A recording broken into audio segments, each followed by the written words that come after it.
अस्सलाम वालेकुम। इस वीडियो में हम लोग सीखने जा रहे हैं ट्रेड एश्योरेंस क्या होती है।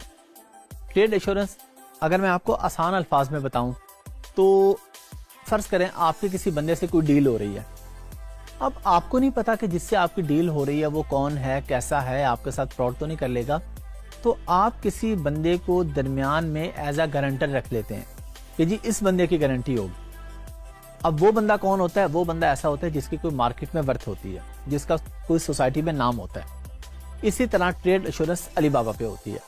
अब अली बाबा क्या करता है, वो आपको कहता है जी अगर आप ट्रेड एश्योरेंस के थ्रू पेमेंट करेंगे तो मेरी गारंटी है कि अगर कोई मसला हुआ तो आपके पैसे वापस मिल जाएंगे। ट्रेड एश्योरेंस काम कैसे करती है?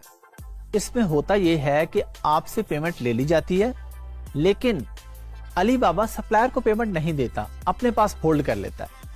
जब आपको सामान मिल जाता है तो तब उसकी पेमेंट रिलीज होती है, और ये एक बहुत बड़ी बेनिफिट की चीज है।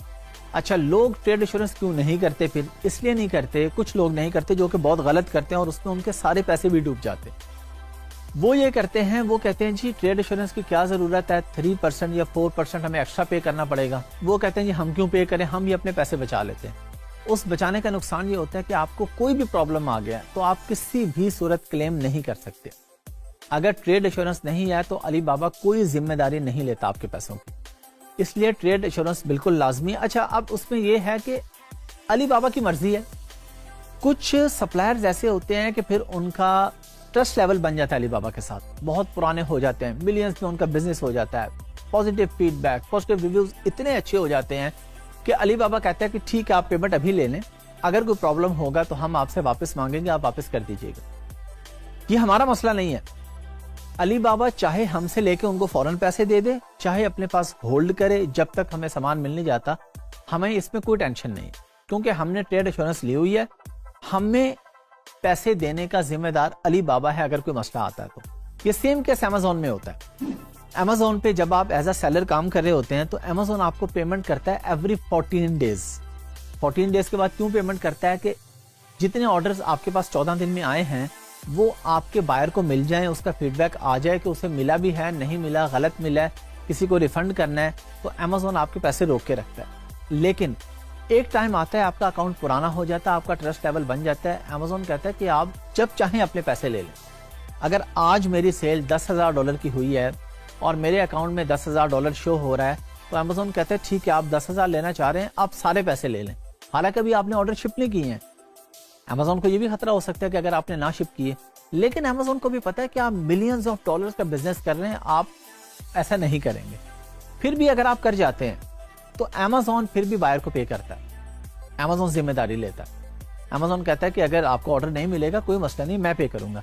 लेकिन अमेजोन आपको भी फैसिलिटेट कर रहा है कि ये पुराना सेलर हो गया है, इस पे इतना ट्रस्ट लेवल बनता है कि अगर ये ऑर्डर कोई भी बेच चुका है तो ये पैसे आज ले ले और कोई मसला नहीं, ऑर्डर 4 दिन के बाद कस्टमर को मिल जाएगा। सेम केस अली बाबा पे होता है। अली बाबा भी यही करता है कि वो आपसे पैसे ले लेता है और जब जो लोग पुराने हो जाते हैं उनको फौरन पे कर देता है, और जो नए होते हैं उनके पैसे रोक के रखता है कि जब ऑर्डर्स मिल जाएंगे मैं तब आपको दूंगा।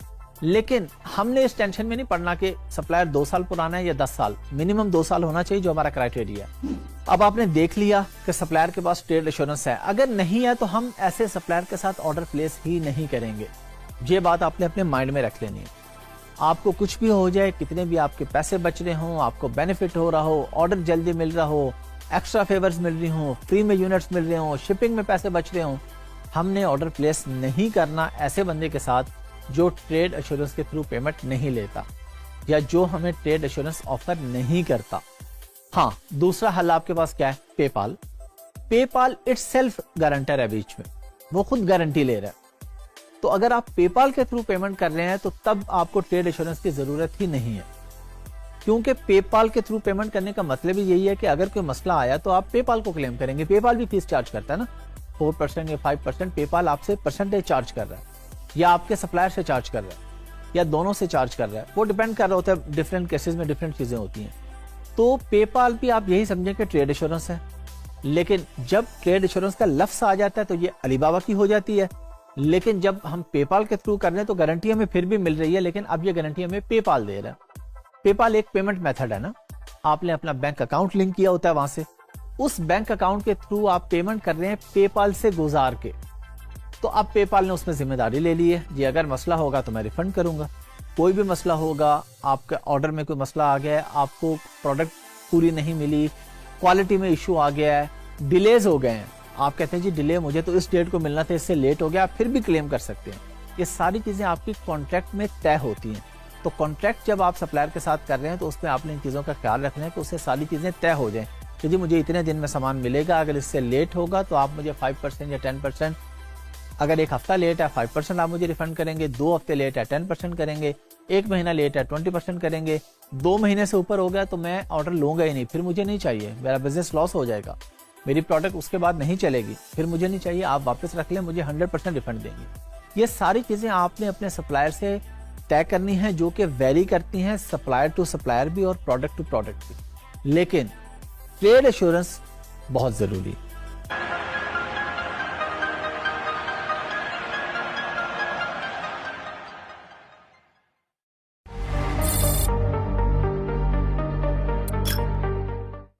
अस्सलाम वालेकुम। हम लोग सीखने जा रहे हैं कि शिपिंग मेथड्स क्या होते हैं और इनको टर्म्स क्या होती हैं। पहले तो हम ये सीख लेते हैं कि ये इन अल्फाज का मतलब क्या है। शिपिंग मेथड का मतलब है कि आपने जो प्रोडक्ट अपने सप्लायर से खरीदनी है वो आपको किस तरीके से भेजेगा, इसको हम कहते हैं ये शिपिंग मेथड्स हैं। किस तरीके से भेजने का मतलब है वो आपको समंदर के रास्ते भेजेगा या एयरप्लेन के थ्रू भेजेगा, बाय एयर आपके पास प्रोडक्ट आएगी या बाय रोड आएगी। और इनको टर्म्स होती हैं कुछ इंटरनेशनल, ऐसी टर्म्स हम लोग यूज करते हैं कि वो टर्म यूज करने से अगला बंदा समझ जाता है कि आपकी बात का मतलब क्या है। फॉर एग्जाम्पल हम कहते हैं जी हमें डीडीपी प्राइस चाहिए। डीडीपी का मतलब है कि डिलीवर ड्यूटी पेड। इससे हमें गर्ज नहीं है कि इससे क्या बनता है, आपको इसका मतलब आना चाहिए।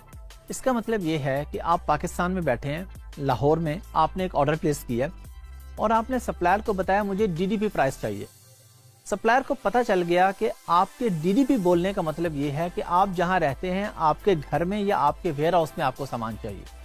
आपने इस टेंशन में नहीं पड़ना कि आप कोई एजेंट हायर करें और फैक्ट्री से वो सामान उठाए, फिर वो आपका बहरी जहाज पे रखे और फिर यहाँ पे आए, अलग अलग 2-3 बंदे हायर करें। आप कहते हैं मुझे डीडीपी चाहिए। तो इनको टर्म, कुछ ऐसी टर्म्स होती हैं जो हम यूज करते हैं जिससे बात अगले को आसानी से समझ में आ जाती है। अच्छा, पहले हम डिस्कस कर लेते हैं shipping methods. Shipping methods mainly इसमें हम 3 या 4 यूज करते हैं। मेनली तो 3 है, एयर शिपिंग, सी शिपिंग और कोरियर। और बाय रोड भी हो सकता है, लेकिन बाय रोड बहुत ही कम होता है क्योंकि हम नॉर्मली अमेजोन के बिजनेस की बात करें तो हम अमेरिका, यूके, ऑस्ट्रेलिया वगैरह में कर रहे हैं, यूरोप में कर रहे हैं। सामान 99% केसेस में चाइना से ले रहे हैं, तो बाय रोड तो नहीं लेते हम, वो तो बाय सी आएगा या बाय एयर आएगा। या कोरियर, कोरियर का मतलब ये होता है कि अगर आपके थोड़े यूनिट्स हैं, आप कहते हैं जी ये आप मुझे बाय कोरियर भिजवा दें। अब कोरियर में अगरचे फिर दोनों ऑप्शंस आ जाते हैं जी, आपको कौन सा कोरियर चाहिए, बाय एयर या बाय सी। लेकिन कुछ केसेस में होता है जी कोरियर आपको टाइम देता है कि 10 दिन में मिलेगा। अब वो 10 दिन में चाहे बाय सी लेके या बाय एयर लेके, वो उसका मसला है, आपका मसला नहीं। लेकिन आपको नॉर्मली आइडिया तो हो जाता है कि 10 दिन में बाय सी तो नहीं मिल सकता चाइना से यूके में, वो तो ऑफ कोर्स बाय एयर ही आएगा। तो आपके पास मेथड्स हो जाते हैं बाय एयर और बाय सी के। अगर हम कोरियर को भी साइड पे कर लें, अब हमारे पास 2 बच गए। बाय एयर आपको पता है जी जहाज पे आएगा सामान, लेकिन किस पे, हवाई जहाज पे। और बाय सी का मतलब है कि बहरी जहाज पे आएगा, शिप पे सामान आएगा आपके पास। अब इसमें फर्क क्या है? ऑफ कोर्स जब बाय सी आएगा तो आपके पैसे कम लगेंगे, बाय एयर आएगा तो पैसे ज्यादा लगेंगे, क्योंकि जाहिर बात है बाय एयर के चार्जेस हमेशा ज्यादा होते हैं कि सामान जल्दी पहुंच रहा है आपके पास, और जो एयरप्लेन होता है उसमें जगह कम होती है।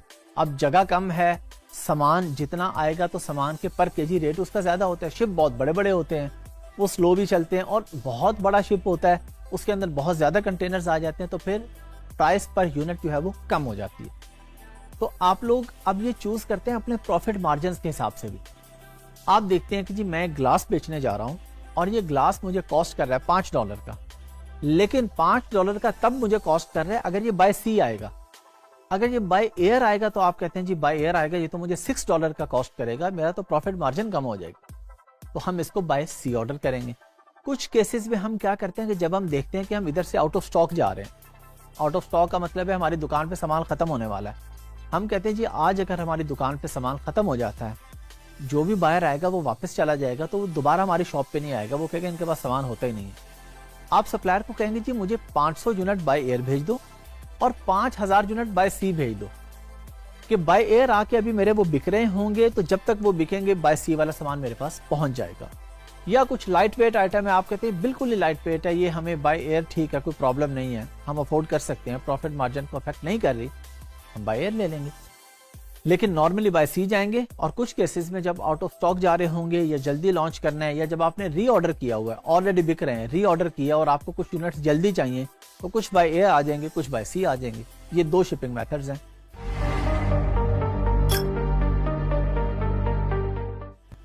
अब आ जाते हैं जी इनको टर्म्स पे। इनको टर्म्स हमने मेनली 3 अपने जहन में रखनी है, FOB, DDP और EXW, एक्सबर्ग प्राइसेस। अच्छा जी, एक्सबर्ग प्राइस आपकी वो होती है कि अगर आपको एक फैक्ट्री कहती है जी मैं आपको $3 में एक ग्लास बना के देता हूँ, फैक्ट्री वाला आपको कहता है जी $3 में एक ग्लास मिलेगा, लेकिन ये ग्लास आपके बना के मैं अपनी फैक्ट्री में रख दूंगा, यहां से उठाने आपने खुद है। अब आप एक थर्ड पार्टी एजेंट हायर करते हैं, वो वहां से जाता है, सामान उठाता है, कंटेनर में रखता है, पोर्ट पे लेके आता है, वहां से शिप में डालता है और आपके पास यूके पहुंच जाता है या यूएस से पहुंच जाता है।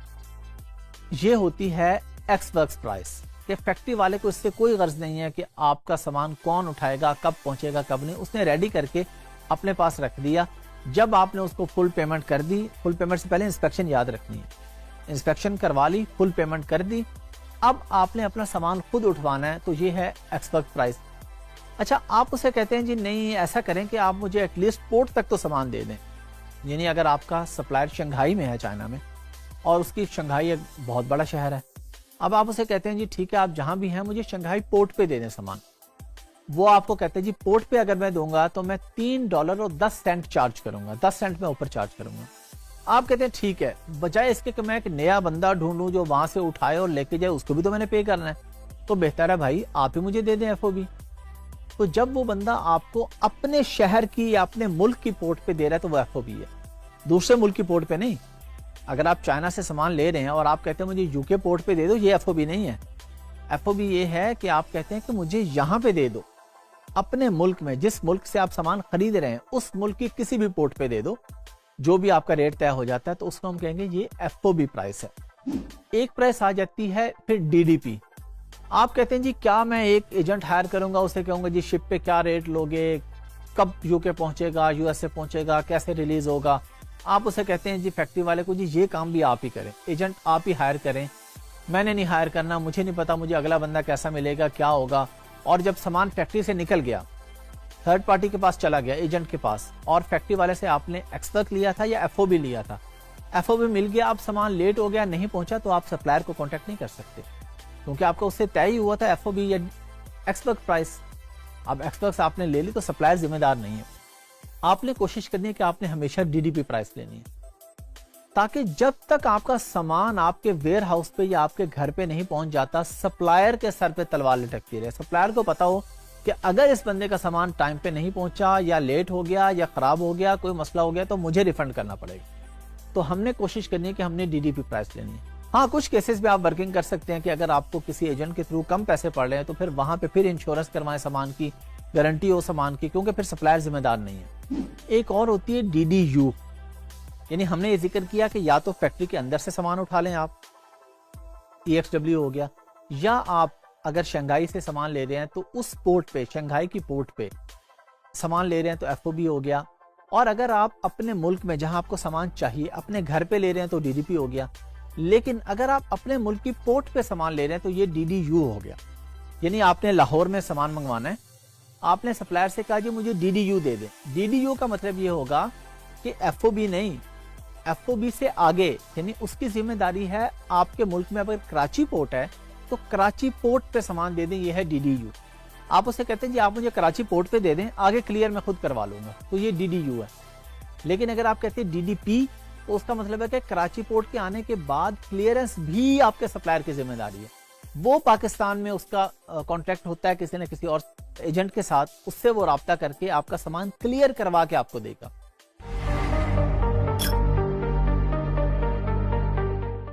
बेहतर है कि हमेशा DDP प्राइस पे जाएं, या चलें DDU पे चले जाएं। लेकिन FOB नहीं जाना चाहिए, जा सकते हैं लेकिन जाना नहीं चाहिए, बचना चाहिए। और एक्सपर्ट पे तो बिल्कुल नहीं जाना चाहिए, क्योंकि वो जैसे फैक्ट्री से सामान निकलेगा उसकी जिम्मेदारी खत्म। कोई मसला है कुछ है वो कहेगा मैं जिम्मेदार नहीं। तो आपने इस चीज का ख्याल रखना है। टर्म्स भी आपको पता चल गई, शिपिंग मेथड्स भी आपको पता चल गए कि जब भी आपने सोर्सिंग में जाना है आपको शिपिंग मेथड्स बाय एयर और बाय सी का पता होना चाहिए, और इनको टर्म्स का पता होना चाहिए कि आपको DDP चाहिए, TDU चाहिए, FOB चाहिए या एक्सवर्क्स यानी EXW चाहिए।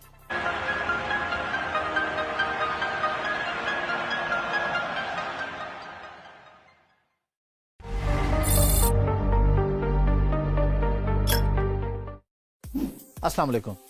हम लोग सीखेंगे कि फ्रेट फॉरवर्डर से कांटेक्ट किस तरीके से किया जाता है शिपमेंट के लिए। फ्रेट फॉरवर्डर क्या है और शिपमेंट क्या है, पहले इस पे बात करते हैं। फ्रेट फॉरवर्डर वो बंदा या वो कंपनी है जो आपका सामान चाइना से या किसी भी मुल्क से उठा के दूसरे मुल्क में पहुंचाता है जहां पे आपको चाहिए, वो होता है फ्रेट फॉरवर्डर। शिपमेंट आपका वो सामान, जो आपका सामान है, जो आपके बॉक्सेस हैं, जो आपकी प्रोडक्ट है, उसको कहते हैं शिपमेंट।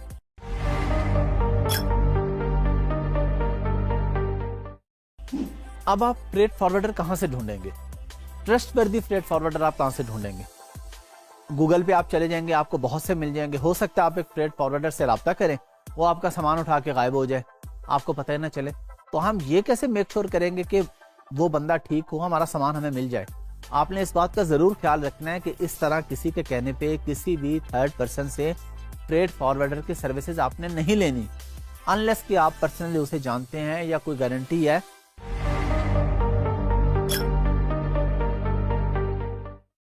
बल्कि मैं आपको ये मशवरा दूंगा कि आप अलीबाबा के थ्रू ही काम करें, पर्सनल गारंटी को आप छोड़ दें। आपका क्लाइंट है, यूके में आपके क्लाइंट बैठा है, $50,000 की उसकी इन्वेस्टमेंट है, आप अपनी गारंटी पे फ्रेट फॉरवर्डर ले ले चंद पैसे बचाने के लिए या खुद कुछ कमीशन लेने के लिए, और उसके सारे पैसे डूब जाए, प्रोडक्ट गायब हो जाए, आप कुछ भी नहीं कर सकें।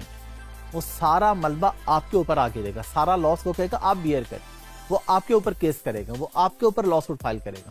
तो आपने ये काम हमेशा अलीबाबा के सर डाल देना। आपने अलीबाबा के थ्रू काम करना है ताकि डॉक्यूमेंटेड काम हो, गारंटी हो, ट्रेड एश्योरेंस हो।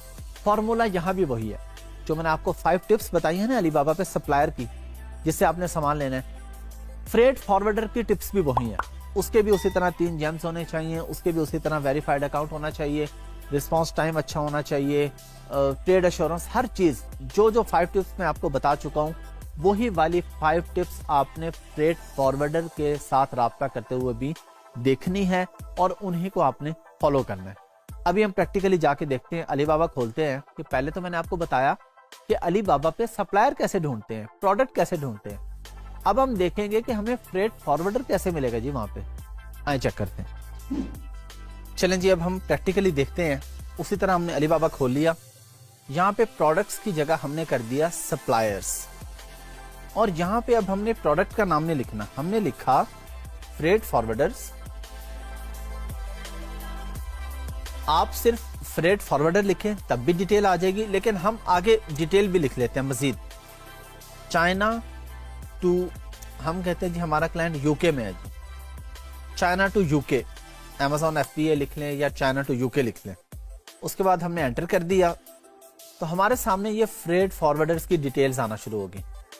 यहाँ पे वही चीजें हमारे पास, ये देखें जेम्स, बल्कि इसके पास तो 5 है, बहुत ही अच्छा, और ये वेरीफाइड भी है, 7 इयर्स भी हो गए हैं। तो जो मैंने आपको टिप्स बताई थी उस क्राइटेरिया पे ये बंदा पूरा उतर रहा है। अच्छा, अब इसमें हमारे पास नीचे डिफरेंट लोग आ रहे हैं, हम किसी से भी राब्ता कर लेंगे। एक चीज जो यहाँ पे बहुत इंपॉर्टेंट है कि आपने जब इससे कांटेक्ट करना है तो आपने इसको CBM और प्रोडक्ट का वेट देना है, टोटल वेट देना है, तब आपको कोटेशन मिलेगी। आप इसे ये नहीं कह सकते सप्लायर को जी मैंने चाइना से यूके सामान भेजना, मेरे कितने पैसे लगेंगे, क्योंकि एक पिलो है उसका वेट है 1 kg, लेकिन वो डायमेंशन में ज्यादा है, पिलो इतना बड़ा है। एक ग्लास है, मैं कहता हूँ बहुत हैवी ग्लास है, उसका वेट भी 1 kg है, तो रेट बराबर नहीं होगा। पिलो का रेट ज्यादा होगा क्योंकि वो जगह ज्यादा ले रहा है, कंटेनर में जा रहा है ना सामान, शिप में जा रहा है, उसमें वो जगह ज्यादा ले रहा है, चाहे वेट कम है। तो आप जब तक फ्रेट फॉरवर्डर को एग्जैक्ट उसका वेट और डायमेंशन नहीं बताएंगे वो आपको कोट नहीं कर सकेगा।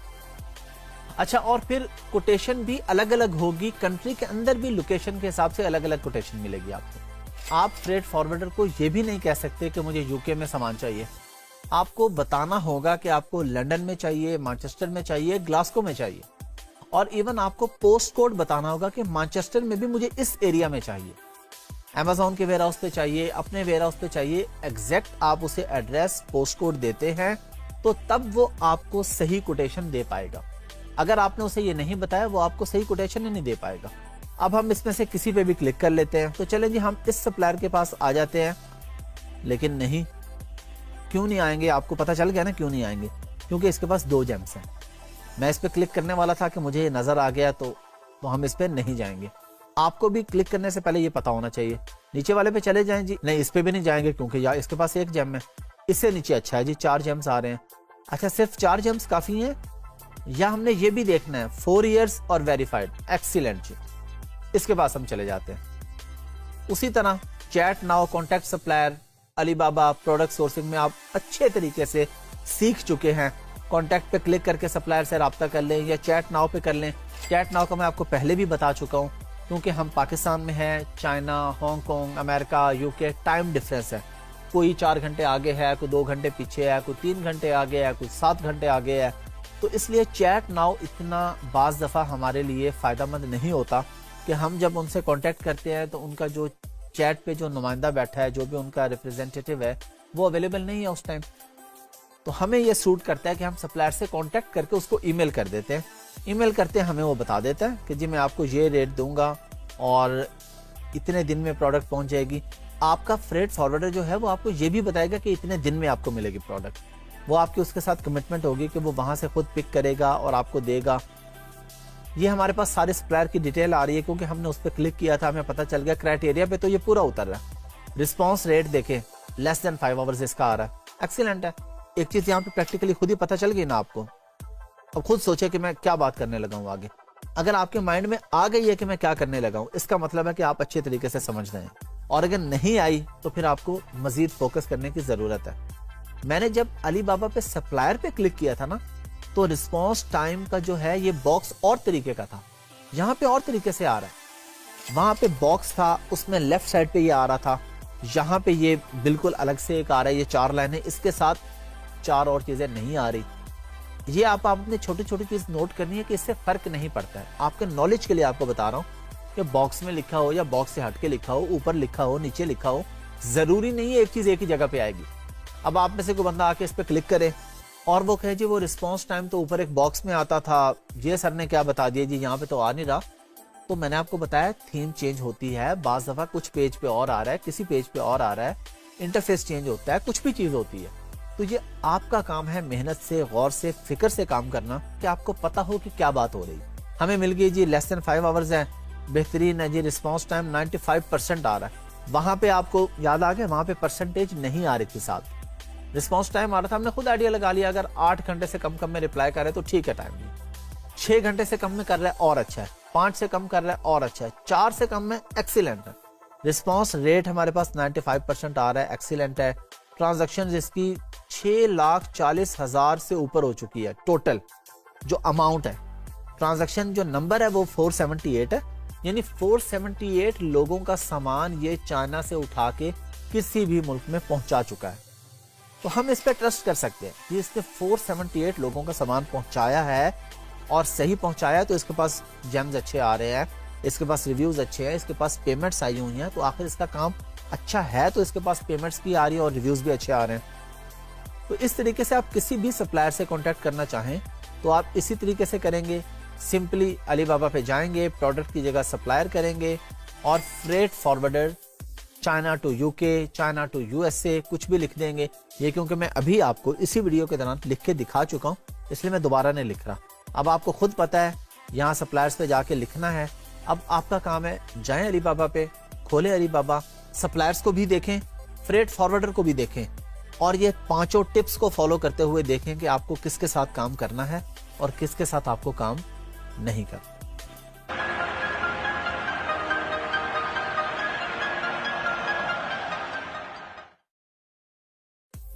अस्सलाम वालेकुम। हम लोग सीखेंगे कि सप्लायर से निगोशिएट किस तरह किया जा सकता है। निगोशिएट क्या होता है? उससे बातचीत करना कि जी प्राइस बेहतर कर दो, क्वालिटी अच्छी कर दो, पैकेजिंग ऐसी होनी चाहिए, ये सारी चीजें जो भी आप उससे एक मामला तय कर रहे होते हैं, इसको हम कहते हैं हम ये निगोशिएट कर रहे हैं। अच्छा, उसमें सबसे पहली चीज जो आपने माइंड में रखनी है, आपने सप्लायर को कहना है कि 6 महीने तक आप प्राइस चेंज नहीं करेंगे। ऐसा नहीं है कि वो आपको अभी ये प्राइस दे दे, 2 महीने बाद आप ऑर्डर प्लेस करें, ऑर्डर आप इन्वेंट्री री ऑर्डर करें, सेकंड या थर्ड ऑर्डर करें तो वो कहे जी अब प्राइस ये होगी। क्योंकि अगर आप शुरू में और प्राइस ले लेते हैं, 2-3 महीने के बाद और है, आपका तो सारा प्लान ही डिस्टर्ब हो जाता है ना। तो आपने उससे ये कमिटमेंट लेनी है, ये x work price, x works यानी फैक्ट्री के अंदर की प्राइस, क्योंकि डीडीपी प्राइस चेंज हो सकती है, वो आपके या सप्लायर के इख्तियार में नहीं है। कंटेनर के चार्जेस बढ़ गए, शिपिंग पे रश ज्यादा लग गया, उन्होंने प्राइस ऊपर कर दी, कोई भी वजह हो सकती है। तो आपने कहना जी फैक्ट्री में आप अगर ये मुझे $3 की दे रहे हैं तो आप मुझे 6 महीने तक $3 की ही देंगे। एक और चीज आपने जो उसके अंदर माइंड में रखनी है वो ये है कि आप जब उससे बात कर रहे हैं तो आपने अपने आप को एम्प्लॉय शो करना है। अब आपने उसके बाद 1-2 दिन के वेट के बाद आपने कहना जी ठीक है, मैंने डिस्कस कर लिया है, मैनेजर से किया है, अब वो आगे बॉस से डिस्कस करेंगे। इससे सप्लायर को ये लगेगा, उसे ये पता चलेगा कि बड़ी कंपनी है, वो आपको सीरियस लेगा कि जी बड़ी कंपनी है, 2-3 जगह से अप्रूवल्स आनी है, उसके बाद ये फाइनल होनी है बात। उसकी भी कोशिश होगी मेरी डील बन जाए इनके साथ। फिर आपने उसे कहना जी हम आपके साथ लॉन्ग टर्म चलेंगे। अच्छा, एक और चीज जो नेगोशिएट करने में आपने करनी है कि उसने जब आपको प्राइस दे दी, फर्ज करें वो कहते हैं जी $3 में आपको पिलो दूंगा। अब आपने उसको कहना है कि जी आप फर्ज करें आपका फाइनल हो गया $2.50 पे। अब आपने उसको कहना है कि जी आप इसमें मुझे पैकेजिंग भी दें, जो इंसर्ट कार्ड होना है, जो लोगो लगना है, जो पैकिंग है, क्योंकि हो सकता है पैकिंग की प्राइस वो तो बाद में बताएगा ना, वो कहेगा जी प्रोडक्ट इतने की है, अब पैकेजिंग की ये कॉस्ट है। तो आप उसे कहेंगे नहीं मुझे इसी में पैकेजिंग करके दो, मैंने आपके साथ लॉन्ग टर्म चलना है, मैंने आपको अच्छे ऑर्डर्स देने हैं, तो आप मुझे इसी के अंदर पैकेजिंग करके दें। फिर आपने उसे कहना मुझे इसी में डिजाइनिंग भी करके दें। लोगो डिजाइन पे कितना टाइम लगता है? इंसर्ट कार्ड आप लोगों को पता होगा, अगर नहीं पता, कोई भी प्रोडक्ट जो आप खरीदते हैं, कहीं से भी खरीदते हैं, उसके अंदर जो कार्ड लगा होता है जिसपे प्रोडक्ट की पिक्चर और उसकी कुछ खसूसियात, उसके फीचर्स लिखे होते हैं, उसको हम कहते हैं इंसर्ट कार्ड। अच्छा, सप्लायर भी ये कोशिश करता है कि जी मैं आपको इंसर्ट कार्ड की डिजाइनिंग फ्री में दे दूंगा। $10-20 का काम होता है, या उन्होंने ऑलरेडी कोई एक डिजाइनर हायर किया होता है, उसको फिक्स सैलरी देते हैं, लेकिन वो भी अपने क्लाइंट को खुश करते हैं कि जी हम आपको डिजाइनिंग फ्री में दे रहे हैं, जी हम आपका लोगो डिजाइन भी फ्री में करवा देंगे। आप भी कहते हैं ठीक है जी, ये काम मुझे अलग से करना था, अलग से हेडेक भी थी, पे भी करना था, चाहे थोड़ी अमाउंट थी, लेकिन मेरा फ्री में काम हो रहा है, तो आप ये काम फ्री में वहां से करवा लेंगे।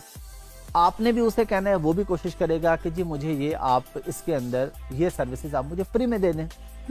फिर आपने उससे निगोशिएट करने में एक और तरीका होता है कि उसके साथ अच्छे तरीके से कम्युनिकेट करना है, लेकिन इसमें यह जरूरी नहीं है कि आपकी इंग्लिश बहुत अच्छी हो, आप गूगल ट्रांसलेटर यूज करें, बस उससे कम्युनिकेशन अच्छी हो, बात करने का अंदाज अच्छा हो। प्लीज कह के बात करें। जब वो किसी बात पे कह दे कि चले ओके मैं ये कर देता हूं, तो उसको ओके नहीं लिखना, उसे कहना थैंक यू वेरी मच, उसे कहना आई रियली अप्रिशिएट दिस। इस तरह की कोई भी वर्डिंग, ये फिक्स वर्डिंग नहीं आपने लिख देनी, फिक्स भी लिख दे कोई इशू नहीं है। और अगर आपने उससे कोई बात कही, उसने वो मान ली, तो आपने उसका थैंक यू बोल दिया।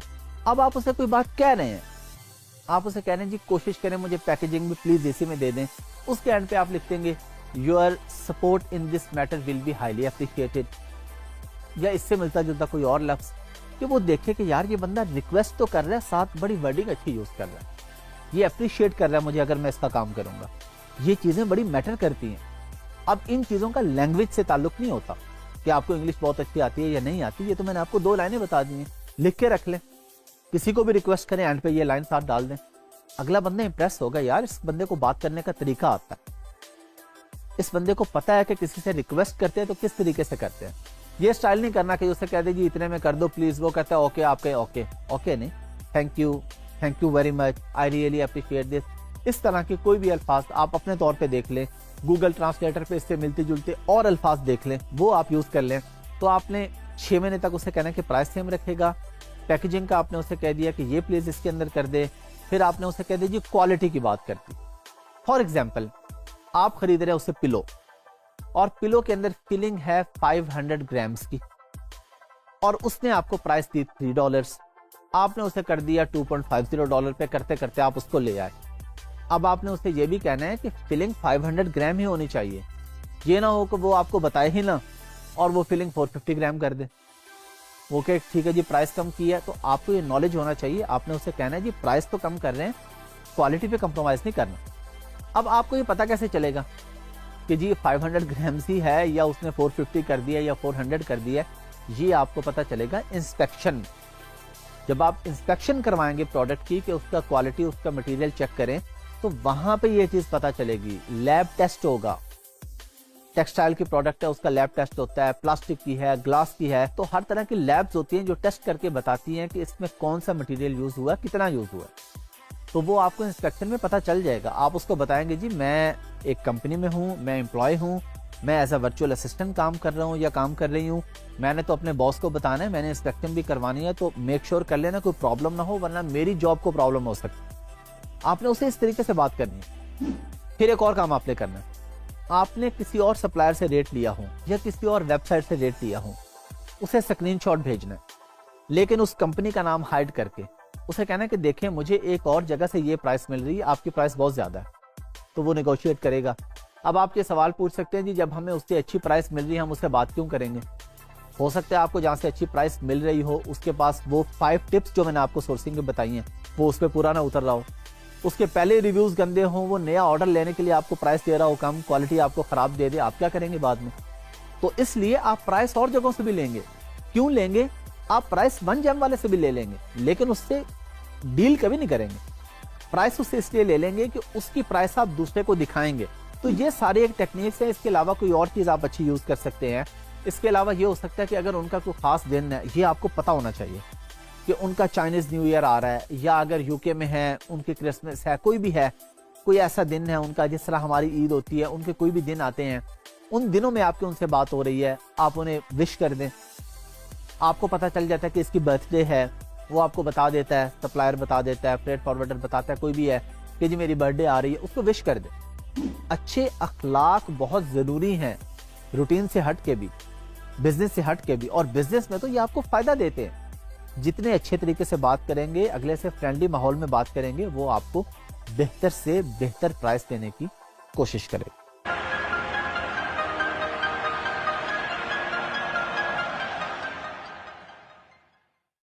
अस्सलाम वालेकुम। इस वीडियो में हम लोग सीखने जा रहे हैं कि हमने अलीबाबा पे सप्लायर के साथ ऑर्डर किस तरह से प्लेस करना है।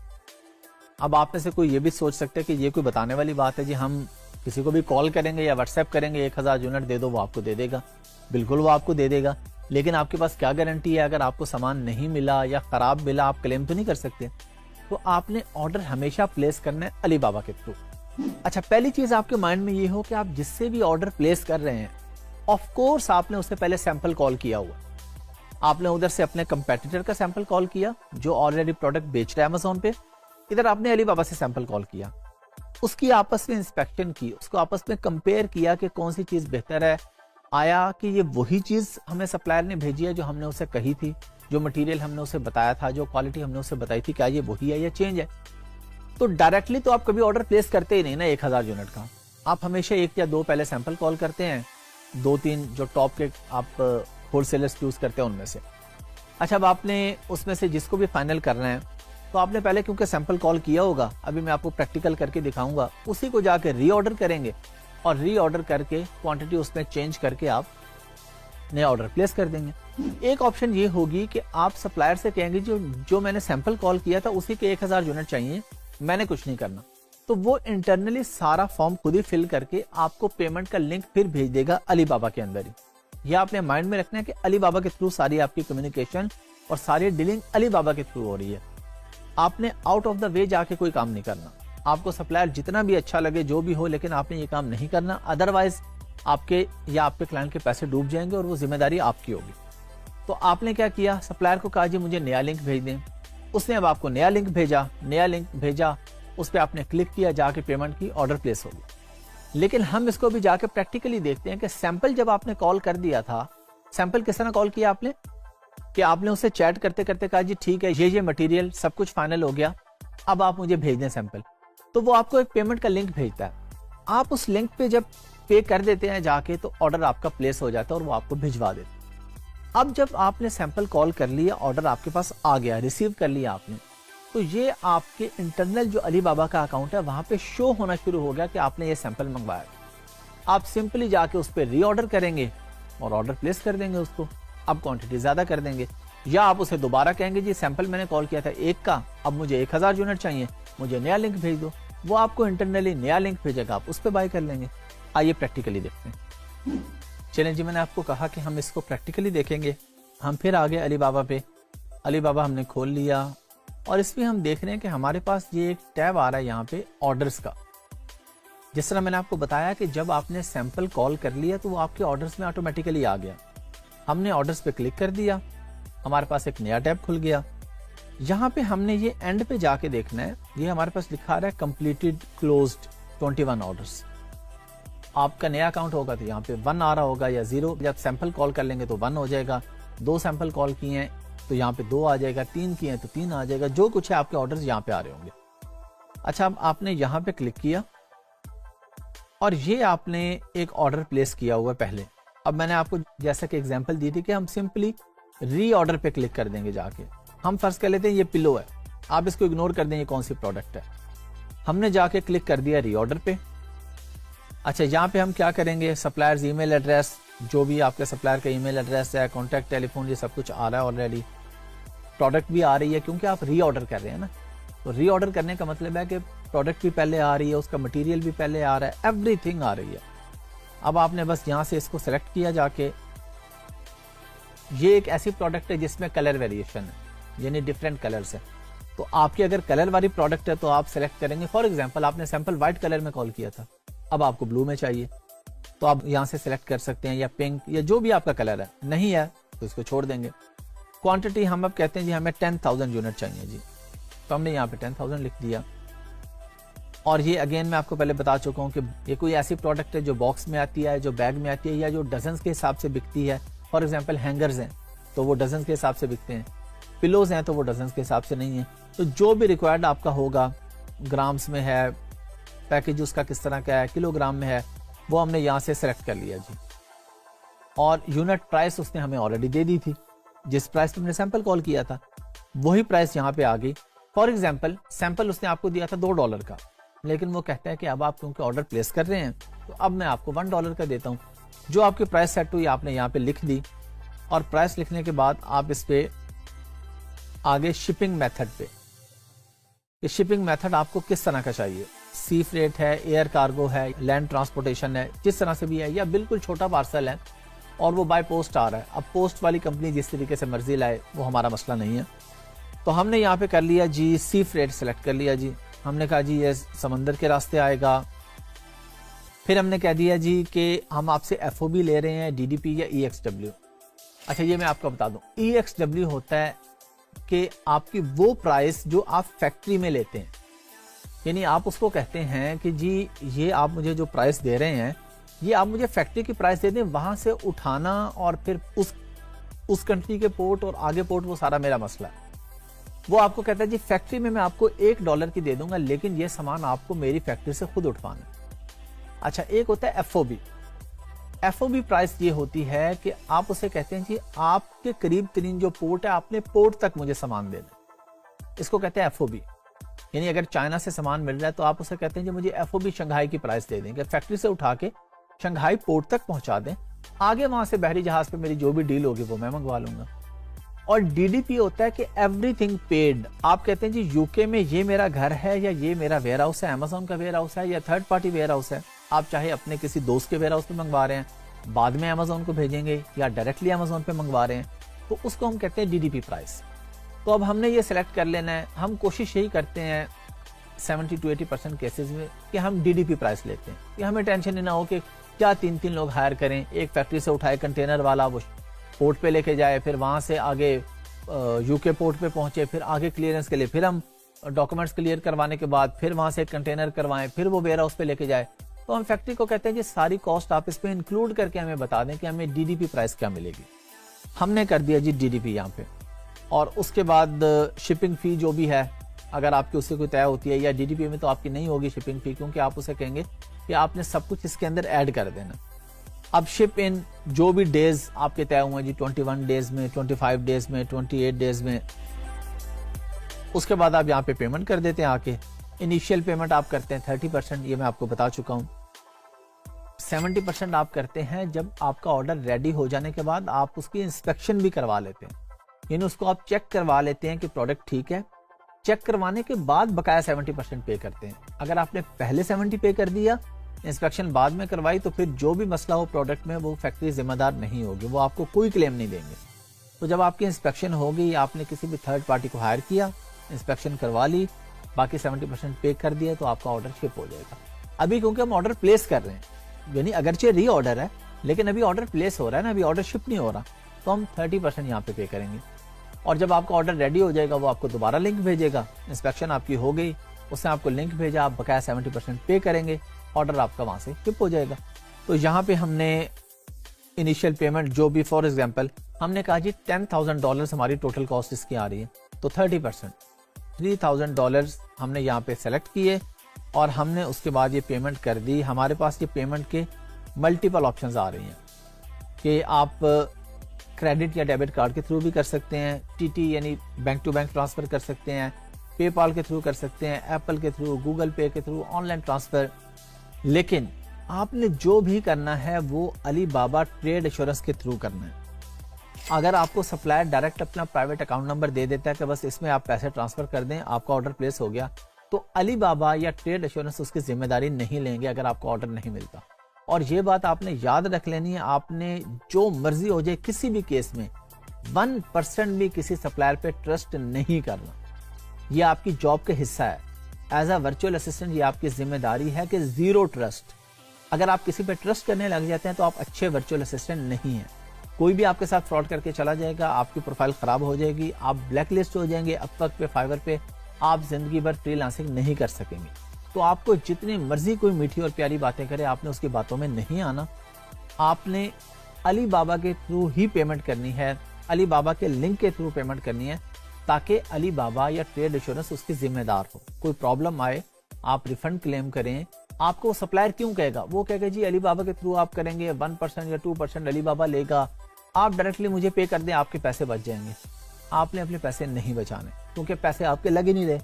आप एज अ वर्चुअल असिस्टेंट काम कर रहे हैं, आपका काम है ईमानदारी से काम करना और अपने क्लाइंट के पैसे बचाना। तो क्लाइंट के 2% बचाने के चक्कर में उसके 100% डूब सकते हैं। तो आपने क्लाइंट को भी पहले से बता देना कि हम ये 1 या 2 या 3% कभी नहीं बचाएंगे, हम अली बाबा के थ्रू ही पेमेंट करेंगे, ताकि अगर कोई मसला आए तो हम अपनी पेमेंट क्लेम कर सकें, हम रिफंड क्लेम कर सकें।